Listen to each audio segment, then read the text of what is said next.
China जो है वो गलवान घाटी से पीछे हटने को तैयार नहीं है। उसका कहना है कि हम एक ही शर्त पर पीछे हटेंगे जब भारत अपनी सड़क निर्माण कार्य को पीछे रोकेगा।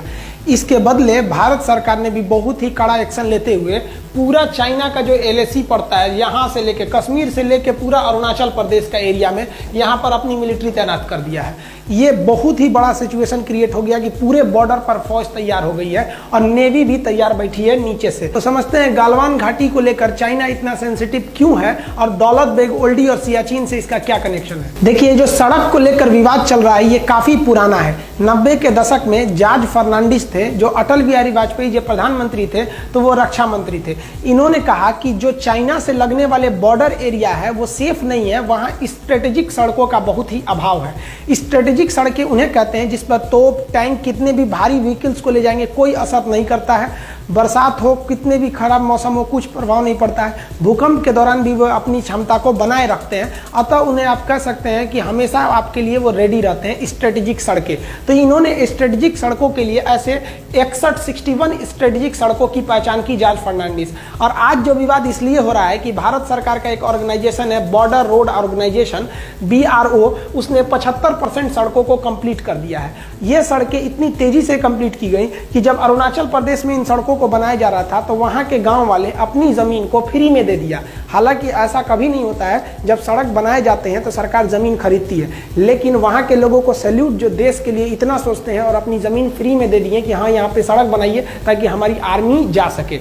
अब यही सड़कें जो हैं ये यहाँ बन रही है आपका लद्दाख के एरिया में, दौलत बेग ओल्डी सेक्टर में। इसको लेकर चाइना ज्यादा विवाद कर रहा है। देखिए, एक सड़क है जिसका नाम है दारबुक स्योक। ये स्योक नदी को पार करके जाती है, दारबुक नाम के जगह से स्टार्ट होती है, इसलिए इसे दारबुक स्योक कहते हैं। जब ये एकदम ऊपर दौलत बेग ओल्डी तक पहुंच जाती है तो इसकी लंबाई हो जाती है 250 किलोमीटर। हम समझेंगे दौलत बेग ओल्डी क्या होता है। देखिए, ये इसमें जो हम रेड कलर से रंगे हुए हैं ये सियाचिन ग्लेशियर है। ये सियाचिन का एरिया है, ये इंडिया के कंट्रोल में है। उससे जस्ट पहले जो ब्लू कलर से कलर किए हुए हैं ये आपका दौलत बेग ओल्डी का एरिया।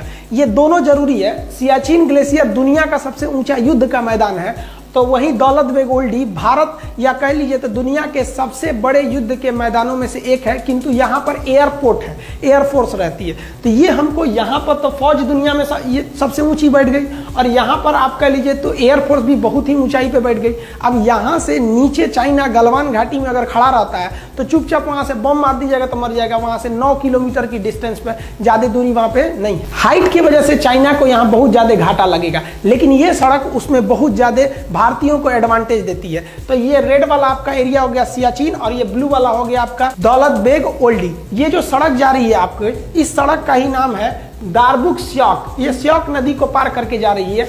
अब ये जो सड़क जा रही है इस सड़क से चाइना को दिक्कत नहीं है।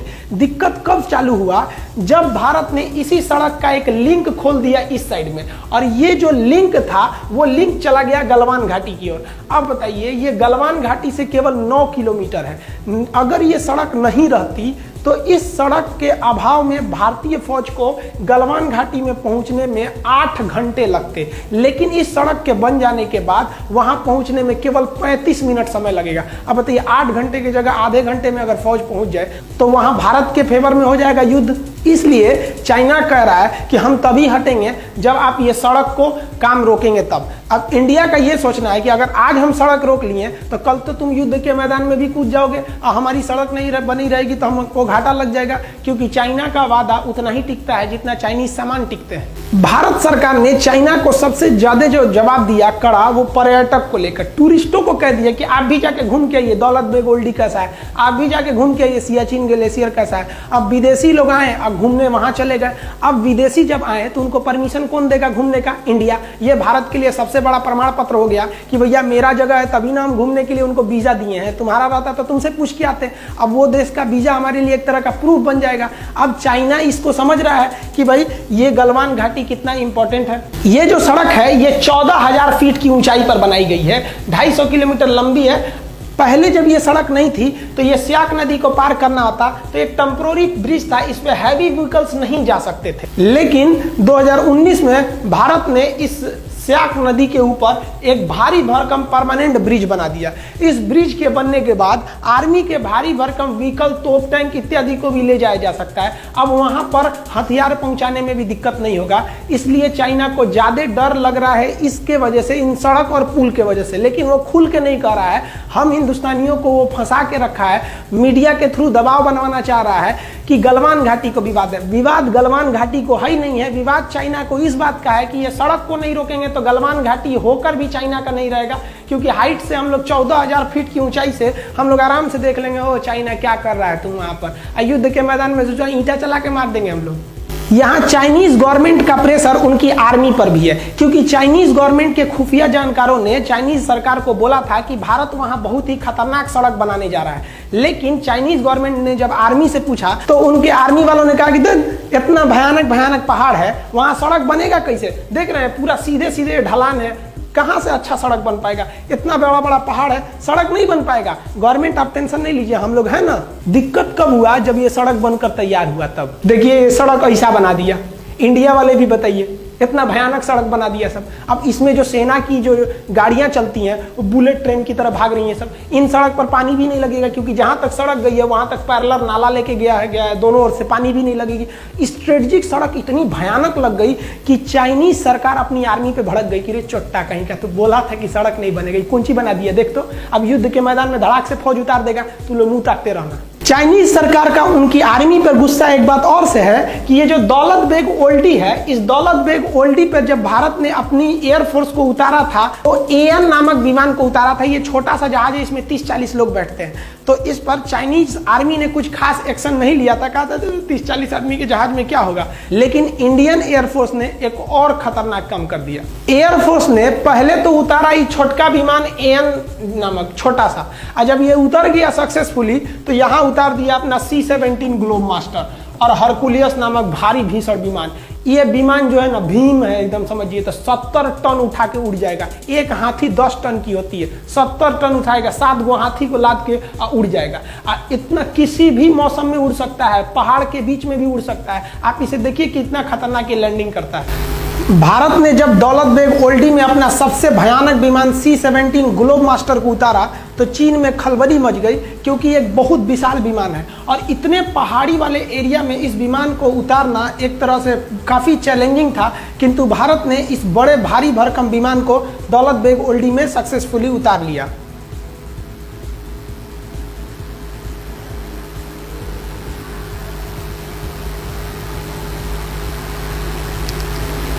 C-17 वर्तमान समय में भारत का सबसे बड़ा परिवहन विमान है। इससे बड़ा अभी वर्तमान में कोई परिवहन विमान उपस्थित नहीं है। चाइना को मेन डर है दौलत बेग ओल्डी में भारतीय एयरफोर्स का जो बेस बनाया गया है अड्डा, वहां से, क्योंकि वो इतनी ऊंचाई पर एयरबेस है कि वहां से विमानों को ऑपरेट करना काफी सिंपल है और उतनी हाइट पर चाइना को पहुंचने में बहुत दिक्कत होगा। और वहां ऑलरेडी इंडियन एयरफोर्स अवेलेबल है। अब ये एयरफोर्स अगर चाइना के ऊपर दौलत बेग ओल्डी से धावा बोल दिया तो चाइना कुछ नहीं कर सकता है, क्योंकि सड़क अगर बन गई तो आर्मी सड़क से आएगी और चाइना अगर सड़क को तोड़ना चाहेगा तो ये देखिए ये बैठे हैं सब आराम से, दौलत बेग ओल्डी से धो देंगे सब वहां पे। तो चाइना को लग रहा है कि अभी रोक लो इंडिया को ये सड़क बनाने से, नहीं तो गलवान घाटी निकल गया उनके हाथ से।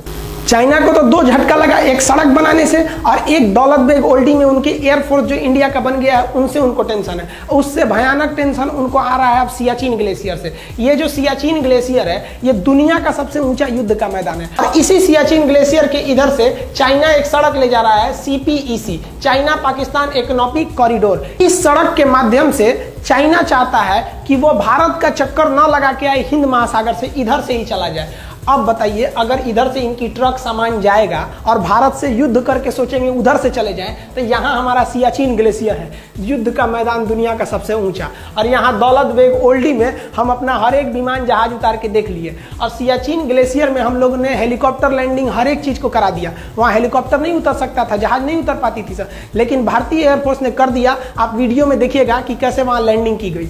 अब ये चाइना के लिए सरदर्द बना हुआ है, क्योंकि अगर भारत चाहेगा तो इस CPEC को बनने के बाद भी रोक सकता है सियाचिन और दौलत बेग ओल्डी के द्वारा। सियाचिन ग्लेशियर इतना दुर्गम एरिया है कि वहां सैनिकों को ऐसे जाना पड़ता है बर्फ में, जैसे मूवी वगैरह में जाते हैं लोग पहाड़ पर, और इतना कठिन जगह पे जाके वो लोग ड्यूटी करते हैं। लेकिन इंडियन एयरफोर्स ने उस सियाचिन ग्लेशियर पे अपना ध्रुव हेलीकॉप्टर उतार दिया, चीता उतार दिया, चेतक उतार दिया, MI हेलीकॉप्टर को बना रहा है, LCH हेलीकॉप्टर को बना रहा है। आप कहेंगे तो एयरफोर्स के जितने भी हेलीकॉप्टर हैं और विमान हैं उनका एक अलग वीडियो बना देंगे। और सियाचिन ग्लेशियर पाकिस्तान के कब्जे में चला गया था 1984 में, कैसे हम लोगों ने ऑपरेशन मेघदूत और ऑपरेशन राजीव द्वारा हम उसे वापस लेके आए थे, इसके लिए हम अलग वीडियो बना देंगे अगर आप कहेंगे तो भारत ने यहाँ पर अपना जो जहाज उतार दिया, इससे चाइना को एक बहुत बड़ा सरदर्द है कि इधर से जाएगा गलवान घाटी और उधर से जाएगा CPEC सड़क।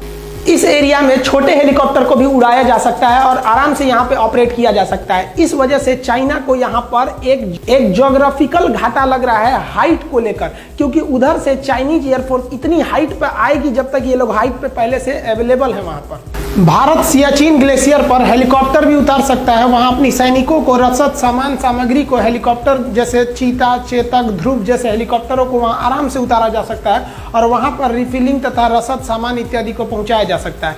ये चाइना के लिए एक बहुत बड़ा थ्रेट साबित होगा, क्योंकि यहाँ हेलीकॉप्टर उतारना बहुत ही बड़ा चैलेंजिंग होता है। आप चारों ओर देखिएगा केवल बर्फ ही दिखाई देगा। साथ ही इंडियन नेवी ने कहा है कि इसका जो ईस्टर्न फ्लीट है यहाँ पर हालात ठीक नहीं है, अतः ईस्टर्न फ्लीट को हम आगे भेजने के लिए दिशा निर्देश दे रहे हैं। अब यहाँ से इंडियन नेवी भी तैयार बैठी है इधर से जाने के लिए अपने पूरे फ्लीट के साथ, कि अगर कहीं इधर में कोई दिक्कत हो रहा है तो हम यहाँ चले जाएंगे। इस बार गवर्नमेंट ने सबसे तगड़ा एक्शन लिया है कि तू ससुरा हमको गलवान घाटी में घेरो, हम तैयार बैठे हैं। कहां पर? पूरा यहां से लेकर यहां तक, ऊपर के बॉर्डर पे रेडी बैठे हैं आर्मी से, यहां बैठे हैं हम लोग पूरी तरह से एयरफोर्स को, और नेवी भी इधर तैयार ही बैठी है। आओ अब देखते हैं हम लोग, अब तुम गलवान घाटी ले लो।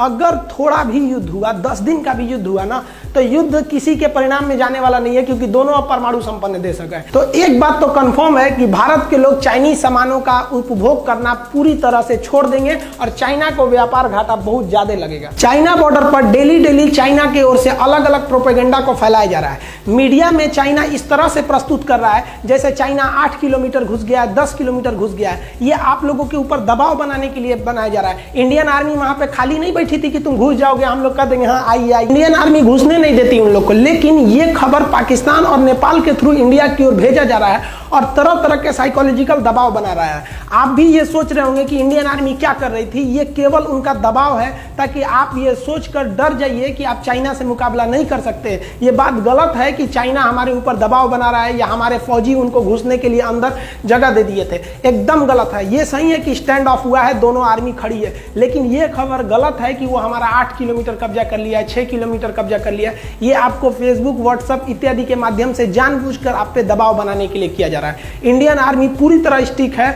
अगर हम डरे होते तो कभी भी इतना बड़ा एक्शन नहीं लेते कि इस कोरोना के बीच में भी अपनी पूरी फौज को लगा देते पूरे LAC पर। नेवी को भी हम लोग तैयार रहने के लिए बोल सकते थे, एयरफोर्स को भी बोल दिए। और अभी हाल ही में अमेरिका से एक तो गुप्त समझौता की ओर भारत बढ़ रहा है कि अगर हथियार, गोला बारूद की कमी हुई तो आप तुरंत सप्लाई दे सकते हैं या नहीं। ये भी अभी बात चल रही है भारत और इजराइल और अमेरिका के बीच में। अतः भारत अगर पीछे हटने के मूड में रहता तो ये सब कुछ नहीं करता। हमारे हिसाब से भारत सरकार ने जो पूरे LAC पे फौज लगा दिया वो एकदम बेस्ट काम किया है। आप क्या सोचते हैं, गवर्नमेंट ने ये डिसीजन सही लिया या गलत लिया? नेवी को तैयार रहने के लिए, नेवी को काउंटर करने के लिए बोला गया, क्या ये गवर्नमेंट का डिसीजन सही था या गलत? आप कमेंट करके बताएंगे। जैसा अपडेट होगा फिर बताएंगे। मिलते हैं अगले वीडियो में, तब तक के लिए जय हिंद।